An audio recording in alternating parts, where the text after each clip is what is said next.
جو آپ لوگ کہنا چاہتے ہوں گے یا لکھنا چاہتے ہوں گے. اس کے ساتھ ساتھ باقی بھی تمام ایسپیکٹس جو ہیں اس وقت وہ بھی آپ کے سامنے ہیں کہ اس ملک میں اداروں کے ساتھ کیا ہو رہا ہے، اداروں کو کس طریقے سے ڈسفنکشنل کیا گیا ہے، اداروں کی کیسے تذلیل کی گئی ہے، اینڈ موسٹ امپورٹنٹلی پاکستان کی عوام کی کیسے تذلیل کی گئی ہے. میں چاہوں گا کہ 2-1 سال کا جو ایک نیریٹو ہے وہ آپ کے ساتھ بیان کریں. جب سے عمران خان صاحب کی حکومت کو انہوں نے گرایا ہے اس کے بعد سے ریاست کا جو جبر، جو ظلم اور جو فسادیت پی ٹی آئی کے اوپر نازل ہوئی ہے، میرا نہیں خیال کہ ساؤتھ ایشین ریجن میں اس کی کوئی مثال ملتی ہے، اس کا کوئی پیدل ملتا ہے. مجھے جب میں سوچتا ہوں تو مجھے کوئی ایسی چیز یاد نہیں آتی، کوئی ایسا ظلم یاد نہیں آتا جو کہ دبا نہیں رکھا گیا پی ٹی آئی کے اوپر. ہمارے لوگوں کو انہوں نے خاص کر 9 مئی کے بعد جو کہ ایک فالس فلیگ آپریشن تھا، اس کے علاوہ وہ ہے کچھ نہیں ہے، کیونکہ بسا اوقات ہماری ریکویسٹ کے باوجود، ہماری سبمیشن کے باوجود کہ ایک جوڈیشل کمیشن بنایا جائے اور وہ اس کمیشن کی ایک ٹرانسپیرنٹ اور فری انکوائری کرے اور اس کے بعد مجرمین کا جو ہے وہ تعین کیا جائے اور پھر سزائیں دی جائیں. یہ شخص واحد جو ہے وہ بیٹھا ہوا جہاں بھی جس گھروندے میں بیٹھا ہوا ہے، جس اسموک اسکرین کے پیچھے چھپا ہوا ہے یا جس شیڈو کے پیچھے چھپا ہوا ہے، وہ کہتا ہے کہ جی جو میں کہوں گا وہی حقیقت ہے اور باقی جو پاکستان کے 25 کروڑ عوام کہیں گے وہ کوئی میننگ نہیں رکھتا. تو جمہوریت کی اسموک اسکرین کے پیچھے ایک انفرادی جو ڈکٹیٹرشپ ہے انفارچونیٹلی اس ملک میں وہ روا رکھی گئی ہے، اور یہ 2 سال سے کوشش کی جا رہی ہے کہ پاکستان کے عوام جو ہیں اس کو قبول کر لیں.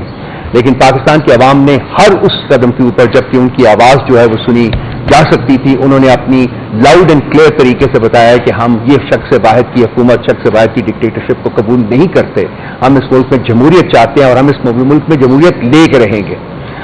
آپ 8 فروری کو جب عوام کو موقع ملا کہ وہ اپنے ووٹ کی طاقت سے اپنی حکمران چنے، تو وہ آپ کے سامنے ہے کہ ان کا جو کس پلڑے میں انہوں نے اپنا وزن ڈالا تھا. 2/3 میجورٹی انہوں نے پی ٹی آئی کو کی تھی، اور یہ اس کے باوجود کہ اس وقت ایسی حکومت جو ہے جو الیکشن کروا رہی تھی جس کو سو کالڈ کے کر حکومت کہا جاتا تھا، وہ پی ٹی آئی کے اوپر ظلم و جبر کی وجہ بنی ہوئی تھی. اسی کے ذریعے، اسی انسٹرومنٹ کے ذریعے پی ٹی آئی کے اوپر وہ تمام ظلم و جبر وہ کیا جاتا رہا تھا. اس کے باوجود عوام نے اپنا جو حق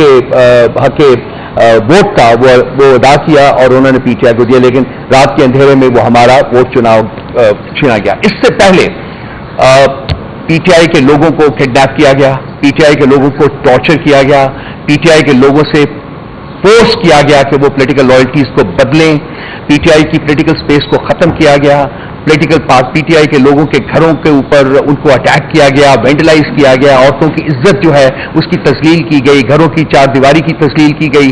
کوئی وہ ظلم نہیں تھا جو کہ روا نہیں رکھا گیا. اس کے باوجود جو ان کا بیسک آبجیکٹو تھا وہ یہ تھا کہ جی پارٹی کو ختم کرنا ہے،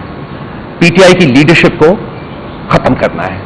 اس میں میں تمام لیڈرشپ کو کمپلیمنٹ کروں گا، خاص کر عمر صاحب کو جو میرے دائیں طرف بیٹھے ہوئے ہیں، جنہوں نے secretary general of the party نہ صرف کہ اس کو اکٹھے رکھا بلکہ اس کو طاقتور بھی بنایا. یہ پی ٹی آئی کو ختم نہیں کر سکے. پی ٹی آئی کے لوگ جو تھے، پی ٹی آئی کے جو فالوورز تھے، پی ٹی آئی کے جو چاہنے والے تھے،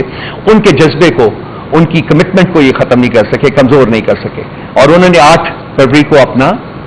ووٹ کی طاقت سے اپنا فیصلہ جو تھا وہ سنایا، لیکن انفارچونیٹلی اس کو امپلیمنٹ کرنے میں پھر شخص واحد کی ڈکٹیٹرشپ جو تھی، ڈکٹات تھی، وہ مانے ہوئی. اور انسٹیٹیوشنس کے ذریعے وہ الیکشن کمیشن ہو یا وہ پاکستان کے باقی اور ادارے ہوں، جوڈیشری ہو، اس کی وساطت سے انہوں نے اپنے وہ فیصلے جو ہے منوائے جو کہ شخص واحد کرنا چاہتا تھا. انفارچونیٹ بات ہے، لیکن یہ انہوں نے صرف پاکستان کے عوام کے ساتھ ہی یہ ظلم نہیں کیا، بلکہ ملک پاکستان، ریاست پاکستان کے ساتھ بھی ظلم کیا ہے. انہوں نے ہر وہ طریقہ روا رکھا ہے جس سے پاکستان کمزور ہو، جس سے پاکستان جو ہے وہ اپنی شائننگ پرنسپلز جو ہے اس کے مطابق آگے نہ بڑھ سکے. میرا خیال ہے کہ میرے ساتھ جو ہوا وہ بہت ہی ایک چھوٹا سا انسیڈنٹ ہے. میرے باقی جو ہمارے پارٹی کے جو لوگ ہیں وہ میرے ساتھ بیٹھے ہیں، میرے آنکھوں میں آنسو آ جائیں گے جب میں بیان کروں گا کہ ان کے ساتھ کیا کیا ہوا ہے، کس قانون کے تحت ہوا ہے، کس آئین کے تحت ہوا ہے، کون ہے کروانے والا. کیا کوئی پوچھے گا اس کو؟ کیا اس کو کمرہ عدالت کو بلایا جائے گا کہ وہ جواب دے کہ اس پولیٹیکل پارٹی کے ساتھ